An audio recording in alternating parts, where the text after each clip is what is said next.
Today we're going to talk about an alternative way to set up your own business, or an alternative way to manage your own team at work. So it's for entrepreneurs as much as entrepreneurs as well. So it's not just for people who want to set up shop, but also for people who have a greater desire to manage their own people better. Now, we've all heard about all this out-of-war business, and if you look at a lot of techniques or thoughts and philosophies, it's really about how to beat the shit out of someone else. It's about being a very aggressive and very competitive approach to doing business and managing people. It's about the bottom line. It's about results. So why not? I mean, why shouldn't we stay on with some of these concepts like the art of war or some other war cries? The reason is very simple. If you look at modern businesses, the ones that are successful are centuries old. They're still successful because they stick to age-old principles of trust, of respect, of courtesy, of ethics, of compassion. They are not the kind of companies that talk about short-term results. I mean, you look at a lot of companies that fail, the likes of Enron, the likes of WorldCom, they're talking about short-term, quarterly results.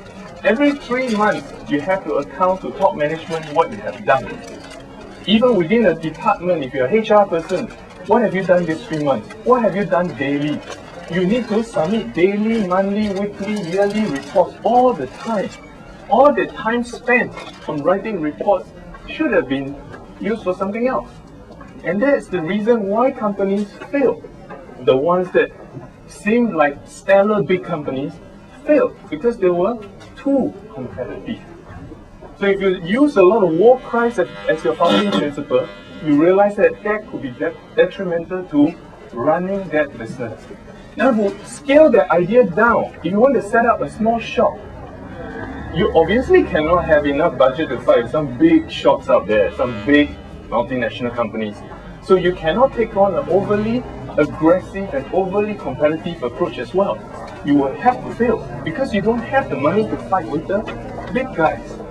So in this book, then actually we're talking about, it's not a religious book by the way, it's about a non-aggressive approach to running your business using Zen principles, which will help you to take a step back and cooperate instead of compete overly with the competition.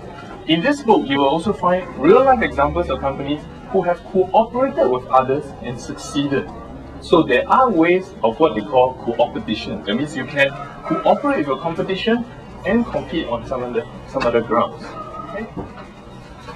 So let's talk about this midlife crisis thing. If you talk about most of us, once you reach a certain age, for some of us it's earlier, it could be in our 30s, some of us in our 40s, and some, the blessed ones, maybe in our 50s, we start to face what we call a midlife or mid-career crisis. We start to feel as if maybe we're tired of this job. Do we want to stay in the same job? We get that kind of question all the time at a certain age, okay, maybe in our 40s. And then we think, am I being best used by this company of mine? So if I'm working as manager, is the top management recognizing my talents and skills? What we call the syndrome of the hero without the battleground, right? That means you are a big-time hero, swordsman and all. You have all the skills of your martial arts or whatever, but you don't have the battleground to play. So if you get that kind of mentality, plus two more things. If you feel, if you have a new baby, for example, you have you have a family set up, and you want to spend more time with your family. And the last thing is freedom. Freedom is a very powerful tool. It can allow you to be successful anything. You want to be a musician, you need freedom. You want to be an entrepreneur, you need freedom. So if the call for freedom exceeds all things else, along with wanting family time, feeling that you're not best used by a company, well, that would be the midlife crisis we're talking about. That will be a time for you to reflect and feel, maybe I should move on and set up my own shop. So those are the trigger points I call, which you need to decide at which point those call for action becomes far greater than staying with the job. Then it's time to move on, right? So once you decided that you want to move on and set up your own shop, now you've got another big question. I need money, I need to get customers, I need to set up my business, I need to know what I'm selling, right? So that talks about the next thing. I need to show you the evolution of our economy. Okay, in the 1980s, companies are defined by manufacturing. The bigger the company, it tends to be that they make more products. The biggest companies make a lot of physical shipping products that ship to customers, right?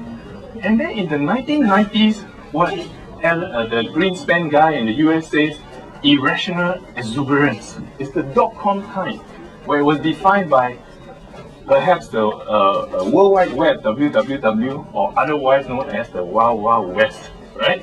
So in that irrational exuberance time, people tend not to bother with real products, but they decide to focus on non-existing virtual products. Obviously, we realized that didn't work, right? Everyone crashed in those times, in the 1990s. What is the government driving at these days? In the year, this century now, after the 1990s? Intellectual capital, or IP, intellectual property, right? What does that mean? Sounds like some big term, right? It really means two things: skills and knowledge. Which means that if you want to set up shop today, you better not set up a shop that is just a franchise, because anyone with enough money can buy a franchise. You better don't try to set up a shop that's just purely retail, because anyone can go somewhere out there in some other country, buy the cheapest goods, set up a shop, pay some rent, got the business going, right? Then what is that two components that make you stand out as a new business? The skills and knowledge. That's why we call it no more who you know, but what you know time. In this time, it is no longer about relationships. If you were to do business in China, you should not subscribe to the myth that in China, in mainland China, it's just about who you know. Those have tried that route and failed. The reason is the Chinese are very smart people. The number of PhDs in the country is probably going to drown our island here. So the idea is they too know what is out there. They study, they may appear very humble before you, but it does not mean that they know nothing. So it's not who you know, even in those countries or here. It is what you know that sells. So if you want to set up a new business, go with what the government is trying to call knowledge companies. Companies that derive all your career expertise, all your skills and knowledge, and harness them. Why do I say that it's a very good business? First of all, you don't need any money up front. You don't need to have hundreds or $10 million in the bank or borrow that amount of money from the bank to set up shop. It's all right up here in your head. That's what's selling these days. Okay? The next thing I want to talk about is you have defined a great new passion, this whole new business idea that you want to do. Do you have a backup plan? Okay, all of you, I presume, will use computers of some kind, right? You will store your information on the hard disk. What is the frequency you back up the information on your hard disk? Ask yourself an honest question. I wouldn't ask you live here. But if you ask yourself that honest question, I can tell you honestly, I've seen a lot of cases, most don't back up within a few months at all. So we have the mentality of it's not going to happen to me. Therefore, I have no need to back up my information. Likewise, defined by passion, defined by our skills and knowledge, we set up a new shop. But do we have what I call a tangential path to your business? I'll give you a personal example. I'm basically a speaker, I'm a writer, and I talk about technology. I'm a technologist, right? So that's my main day job. I have a side interest. That's my tangential path. For over 20 years, I've been trying to stay healthy and fit. It's because, if you read my other book, Before This Body, This Life, I had a lot of physical limitations that I had to conquer, right? As some of us may have as well, or most of you probably don't have any limitations. So, trying to get fit and healthy is a challenge for someone like me, because I have problems, right? So, over 20 years, I tried to find that way to stay healthy and fit. And guess what? At some point in time, I got to the stage whereby people start asking me for answers. And that was why that book came about. This body, this like the earlier book, because people realized I can help them improve their health and fitness. I'm not a medical doctor, by the way, but I'm able to help people improve their health and fitness just by being a friend. I can tell you, for example, how to diet right, how to eat right, what should you do for exercise, how to get trim, that sort of thing. You may have heard my radio broadcast every Wednesday on Capital Radio 958 morning. That is what we are talking about. That is my tangential path. I hope you, at the same time, will define something that is different from your main interest. That is your backup plan. Okay? We all need backup, right?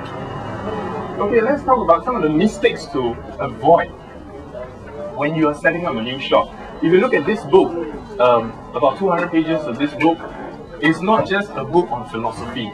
That's not what we're interested in. We're practical people, right? We're not here to tell you about what airy-fairy thoughts, and then you look at a book and say, I have not learned anything. I can't implement those ideas. In this book, we give you exact case studies and examples of what companies have done to be successful in many areas, whether it be in marketing, in sales, in customer service, in branding, which is a big thing. How do you brand a brand? If you're a new brand, how do you define your identity? If you're an old brand, there are a lot of companies in Singapore which are old brands, right? Those Chinese brands. How do you reinvent a brand?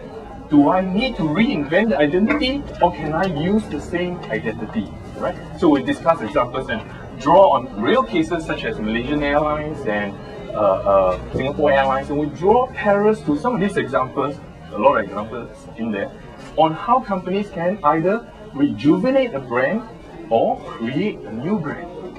Now, all of us, whether we are managers in companies, working with others, working for others, or eventually working for ourselves, we need to manage people. How do we manage people, right? So there are many ways to manage. You just manage by short-term results, or are there better, more ethical, more compassionate ways to lead your people? As we know now, it is not easy to keep good people. You can't just pay them top dollars and expect them to stay. Top people don't necessarily get attracted to top dollars these days. They want some excitement. They want a rush. They want to feel the effect of their windsurfing, wild waves, and they get some excitement.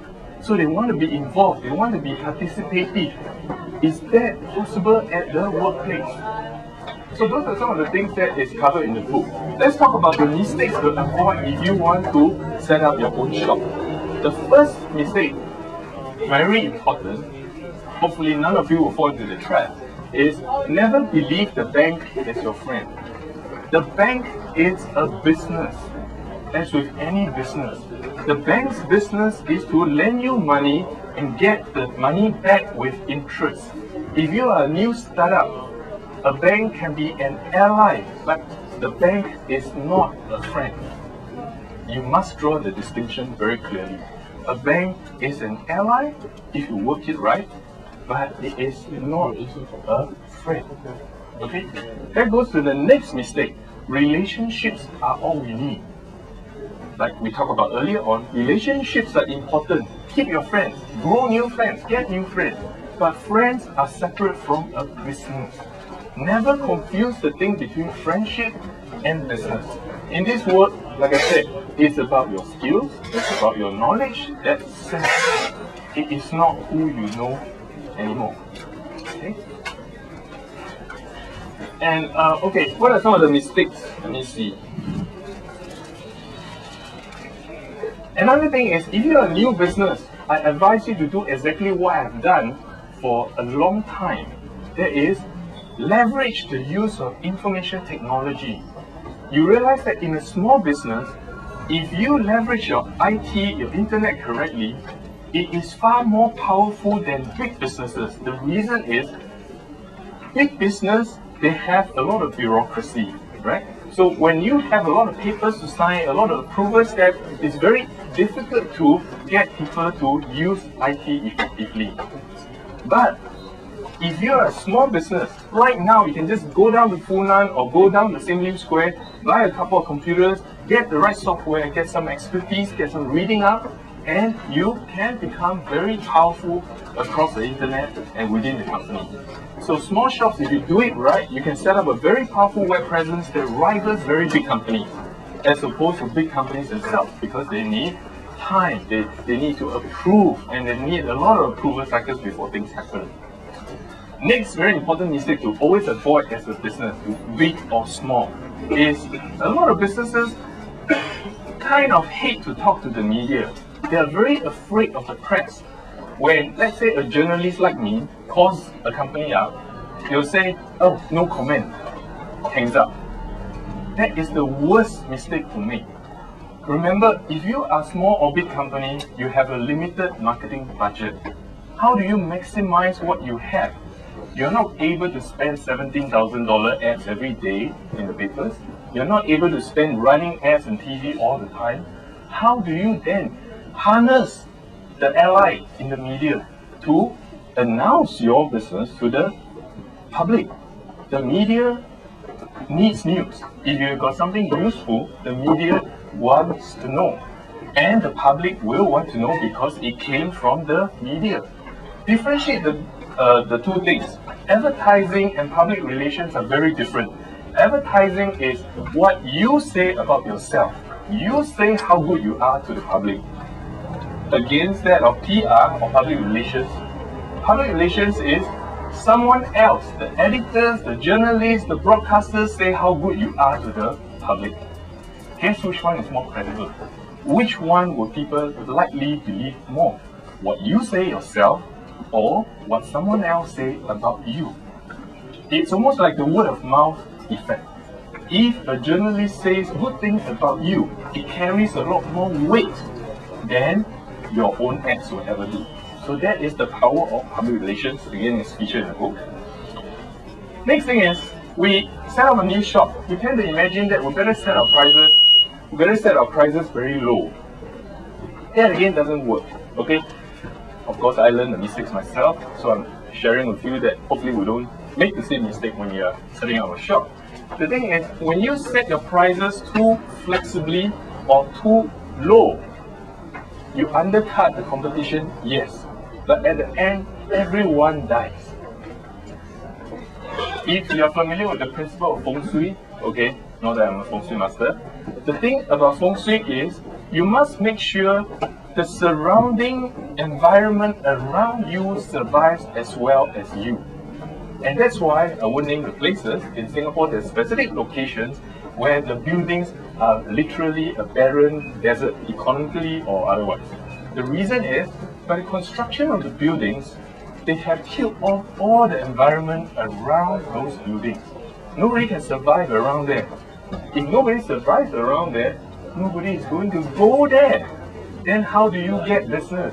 How do you get customers to come see you, talk to you, chat you up, sign contracts, give you money? It's very difficult. So it's the same principle why we talk about this Zen way of doing business is being a good neighbor.